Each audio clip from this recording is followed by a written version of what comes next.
yesterday, Jack Smith, the special counsel who was appointed to investigate Donald Trump's activities surrounding the election of 2020 and January 6th, and also appointed to look into his handling of classified documents, he has now filed a second case against Donald Trump. The classified documents case is going to be held down in Florida. Now he has filed a federal indictment alleging multiple crimes with regard to January 6th and election 2020. According to the Wall Street Journal, Trump was indicted Tuesday in an unprecedented criminal case accusing the former president of trying to subvert the will of American voters through his attempts to cling to power after he lost the 2020 election. Here was Jack Smith yesterday announcing the indictment and making it all about January 6th. And as we'll see, this is sort of fascinating because it's political. I mean, when I say it's political, I don't just mean that he is saying things that are political in nature. I mean that this indictment itself is political. See, in order for an indictment to actually have any teeth, the crimes that are statutory in nature, the elements of the crimes must be fulfilled. Alleging that somebody did a bad thing to you doesn't make it a crime. If I say something mean to you, you may not like it. I may be being a jerk, but that doesn't mean that I just committed a crime. A crime is a statutorily defined thing, and you have to hit the elements of that crime in order for you to go to jail over that crime. The problem in this particular case is that there are a lot of things that a lot of people don't like about what Donald Trump did between the election of 2020 and January 6th. I think, for example, he was not telling the truth when he suggested that the election had actually been won by him, that formal voter fraud, not just, media rigging the election through informal means or changing of voter rules, but actual formal voter fraud changed the outcome of the 2020 election. I think he knew that was not true, and I think that he was lying about that, but I can't prove it. Not only can I not prove it, the evidence, again, is somewhat speculative because maybe he truly believed, this is going to be his defense, that voter fraud did decide the 2020 election. I think that Donald Trump did something that was frankly false. And I think that he was lying to people when he suggested between the election and January 6th that Mike Pence had the unilateral ability to overturn election results. That's not the way the Constitution is written. However, could there be a legal theory to that extent that Donald Trump actually believed? Sure, there could be.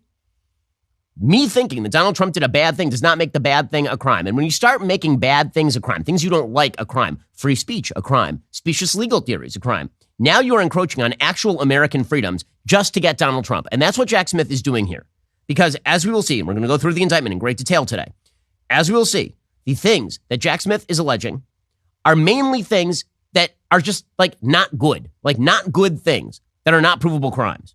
And he is stretching the definition of crimes to fit those not good things because he had a mandate, as all special counsels do, which is indict.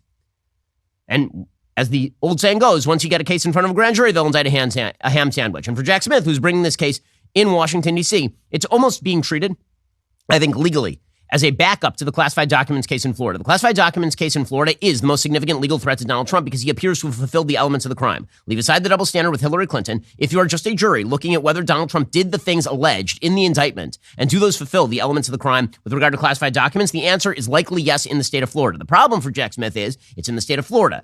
You may get a juror who's willing to basically say, I don't think it's fair that you're trying him at all, and so I'm going to vote to acquit. So the backup is file a bunch of real stretch charges in Washington, D.C., where everybody hates Donald Trump's guts and hope that they're going to send him to jail on those bases. Same thing that Manhattan DA is doing over in Manhattan with regard to these ridiculous Stormy Daniels charges. He's figuring it's a Manhattan jury. They hate Donald Trump. They'll put him in jail. And this is where it starts to seem incredibly political.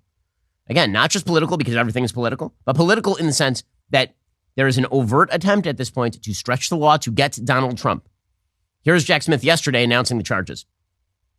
Today, an indictment was unsealed, charging Donald J. Trump with conspiring to defraud the United States, conspiring to disenfranchise voters, and conspiring and attempting to obstruct an official proceeding. The indictment was issued by a grand jury of citizens here in the District of Columbia, and it sets forth the crimes charged in detail. I encourage everyone to read it in full.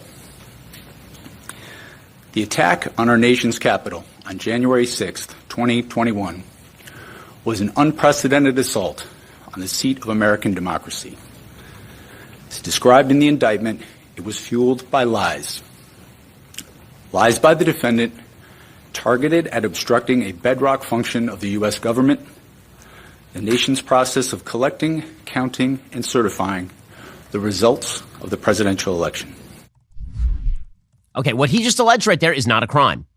Okay, January 6th, I agree, was really bad. I think January 6th was terrible for America. I'm not somebody who actually, whitewashes January 6th or pretends that riots in general are okay as long as they're coming from my side. I don't like riots. I don't like violence against police officers. I don't think that the riots in the Capitol were going to achieve anything that was remotely approached by constitutional law. I do think that the attempt to label everybody who was at the protest a rioter and everybody who was at the riot a rioter, because a lot of people are just kind of wandering through the halls of Congress there. Do I think that that's overblown? Yes. Am I somebody who has whitewashed or downplayed the egregious sight of people assaulting people on January 6th at the Capitol building? No. Do I think that it matches up against the 2020 riots, the most damaging riots in American history, the BLM riots across America? No, I don't, actually. But put all of that aside. What Jack Smith is saying, which is January 6th is bad, and Donald Trump lied, and that's the thing that's bad, and therefore it's a crime, that is not a crime.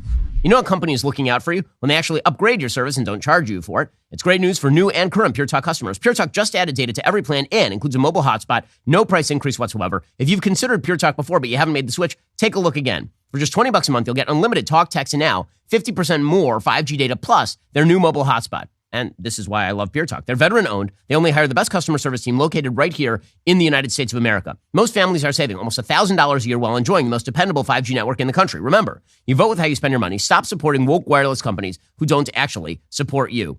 When you go to puretalk.com/Shapiro, you'll save an additional 50% off your first month because they actually value you. That's puretalk.com/Shapiro. Pure Talk is wireless for Americans by Americans. I've been using Pure Talk myself for a while now. I use them for all my business calls, important, vital business calls.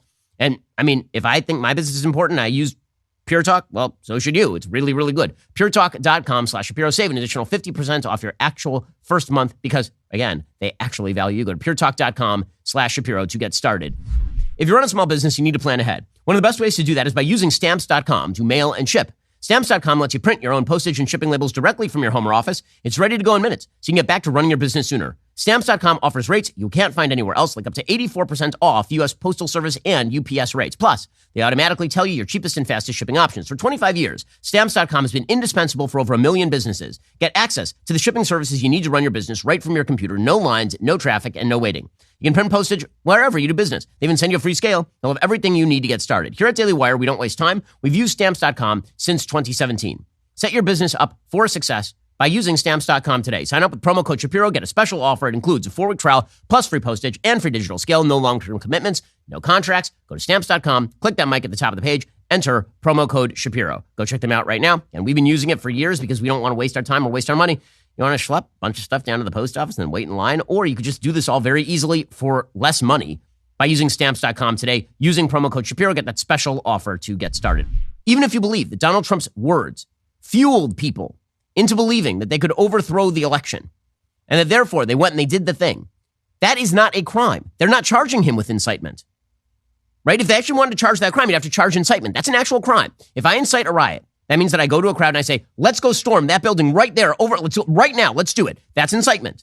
There were some people who have been charged with incitement on January 6th. Donald Trump is not one of those people. That is not in this indictment. And yet it's very clear that that's what Jack Smith is trying to charge him with, which means that it's political. He's charging him for a crime that he is not alleging. Okay, that is a serious, serious legal problem. Now, the procedure in this case, and then we'll get to the actual content of the indictment, which I say is highly, highly political. This thing is going to move fast. Jack Smith says they're going to seek a speedy trial. They're going to try and do it before the election. Donald Trump is presumably going to claim that this needs to happen after the election because he's already facing 2 legal cases. He's likely to face a 4th, right? He's going to be, before the election, facing down charges in Georgia, in Washington, D.C., in Florida, and in New York. And so he's going to argue, and his lawyers are going to argue, as Andy McCarthy has pointed out, that makes him kind of a busy man as he's running a presidential election, so maybe they ought to delay the trial beyond the election. We'll see if a judge buys that or not. The judge in this particular case, it ought to be noted, is a U.S. District Court judge named Tanya Chutkan, who's an Obama appointee.